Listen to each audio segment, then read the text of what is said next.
Ayun yung isa. Ayun, dalawa. Ito yung isa. Ayun. Ito guys, ito yung huli ko. Yung huli ko na crab. Ayan o. Papakawalan natin siya. Hayaan natin siyang lumaya. Ang bilis, ang bilis.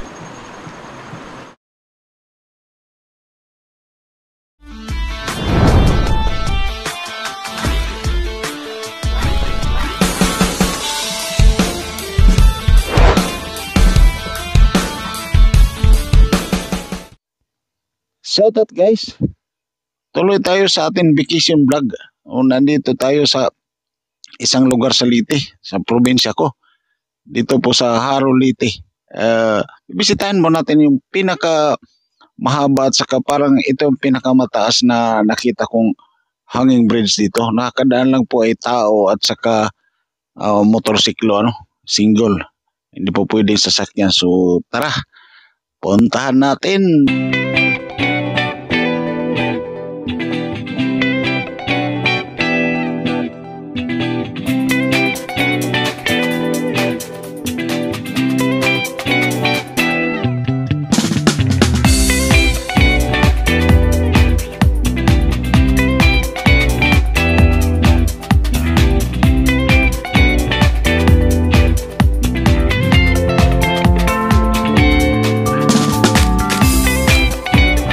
Tumatawid na guys, tricycle.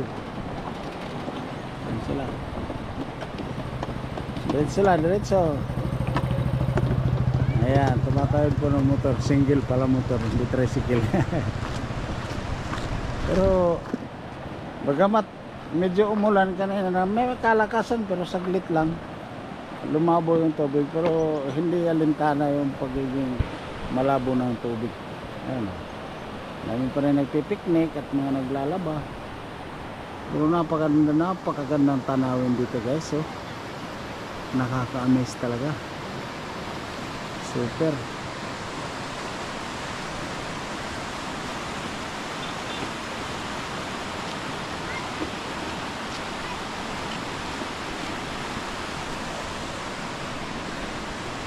Ito talagang main of transport nila ng anything na mga product nila sa bukid, sa mga pananim nila.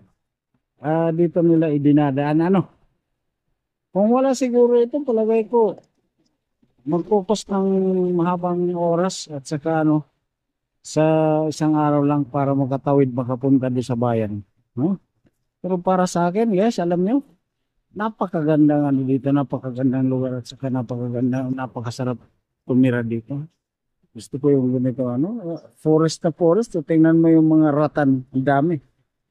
Yung talagang mga ratan na talaga siya. Ang kanyang ibabaw ng forest, makikita mo talaga na parang mararamdaman mo na malamig doon sa ilalim, sa bandang ilalim ng So, nandoon tayo kanina. Diyan tayo kanina. Habang kinukuha na natin ng video yung mga nasa ibabaw. Mag-iba yung guys, mag-iba yung hitsura ng tubig. Pareho sila malabo pero dito yellowish. Ito sa kabila black yung black yung ng tubig dito kasi ito galing sa bundok. Yung dito na side naman ay parang galing sa may mga palayan, yung mga rice fields ganyan. At nahati sila ng dalawa. Pero itong dito sa right side, ito talaga yung malinaw. Pagka walang ulan, mamaya-maya lang lilinaw yun. Saka ito yung malamig yung portion nito kasi galing talaga sa bundok.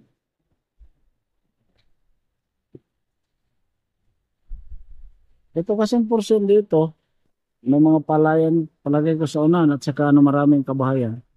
Dito talagang galing niya sa bundok. Parang yung putik niya talagang virgin putik.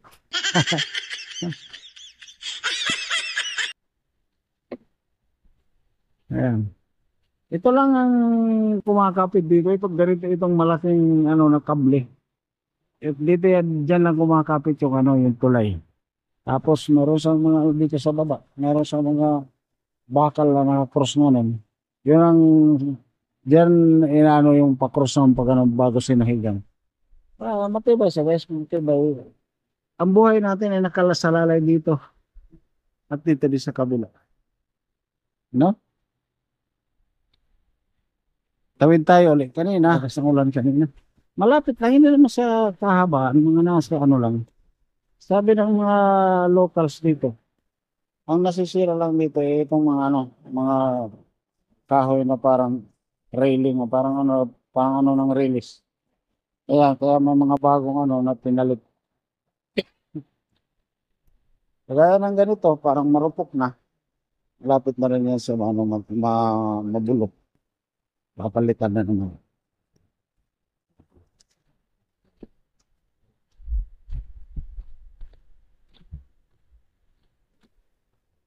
Malalim talaga to. Kasi biro mo yung poste ng kuryente, oh. Nandun sa baba, yung poste ng electric. Ayan, oh. Papunta doon. Yung mga kabayan doon. Sana pangalagaan nila yung ano nila dito. Yung kalikasan nila, yung magaganda. Napapansin ko kasi doon sa baba, ano eh. May mga nagpipiknik. Doon lang ito natapon yung mga plastic. Yung mga pinagkainan, mga sitsirya, bote ng tubig. Sana, pangalagaan nila ito. Anuhan nila na i-enforce na sana yung mga magpupunta. Dadalhin nila pabalik yung basura at saka itatapon sa proper disposal. Ano? Kasi masisira eh. Masisira yung kalikasan, yung kagandahan ng ano ng lugar. Huh? Ang ganda ng ano ng forest sa gilid. Yeah. May paparating na motor. Single. Tatawid sila dyan.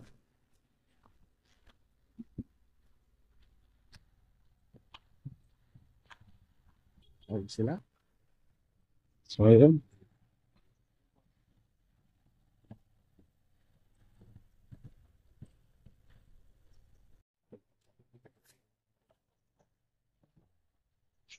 Ayun na sila. Ito yung pylon. Ang laki ng ano ng poste dito ng ano lang kinakapitan ng kable. 2 poste ito. Laki. So papunta dun sa kabila. Yan ang reinforcement. Yan ang talagang reinforcement ng ano ng bridge.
Guys, sa baba naman ang kukuhanan natin ng doon naman tayo sa baba magano magbibideo ano sa ilalim ng tulay. Yan guys, ayan na yung river. Yo, hindi mo nagtatapos to.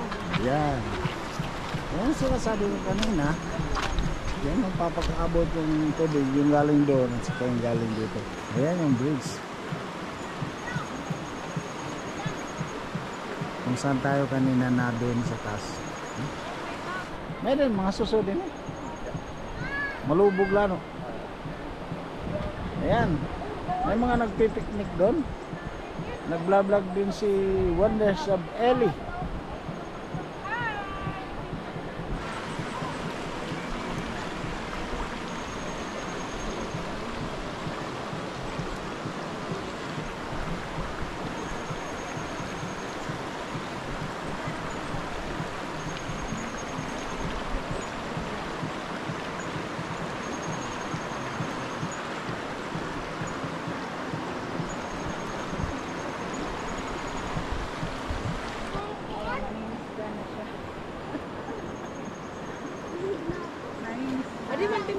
damot kuan.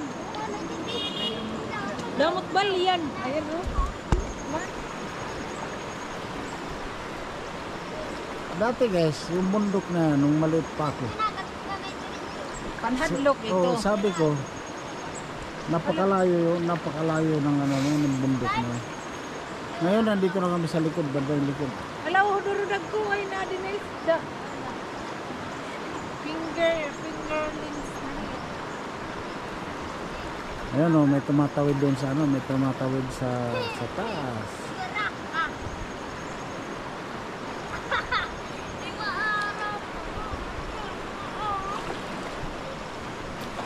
Ayun si kuya ko tatay.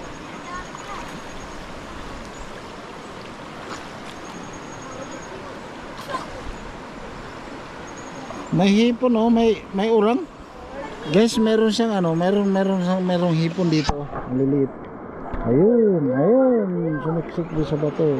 Ayun, may isda sa kahipon oh.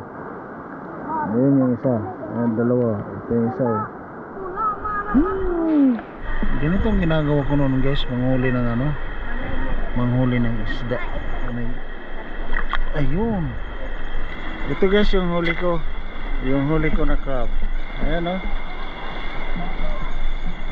Ito guys, nakakain ito. Akala nyo ba hindi nakakain ito? Kung sa amin kasi tawagin kagang. At saka hindi nyo ba napapansin yung kaliwa lang yung malaki na nasipit. Ang tawag kasi nito kalawiti eh. Ayan, kalawiti crabs. Papakawalan natin siya. Ayan natin siyang lumaya. Ang bilis.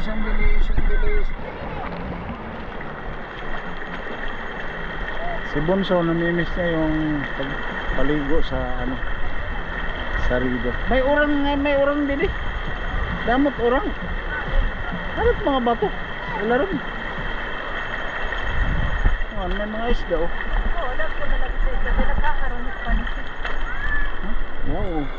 Dami.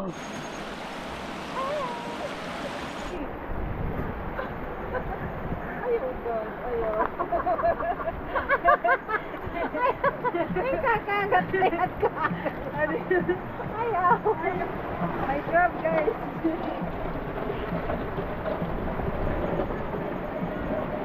Dito, malabo yung tubig. Yung dito na side, malabo. Pero dun sa kabila, hindi. Ate, naglaruhay na tikit naman din. Ay, ito sa crab. Pinagas niya. Okay, go. Ayun yung motor oh. Tumatawid sa bridge. Huminto siya, nagmamarites muna.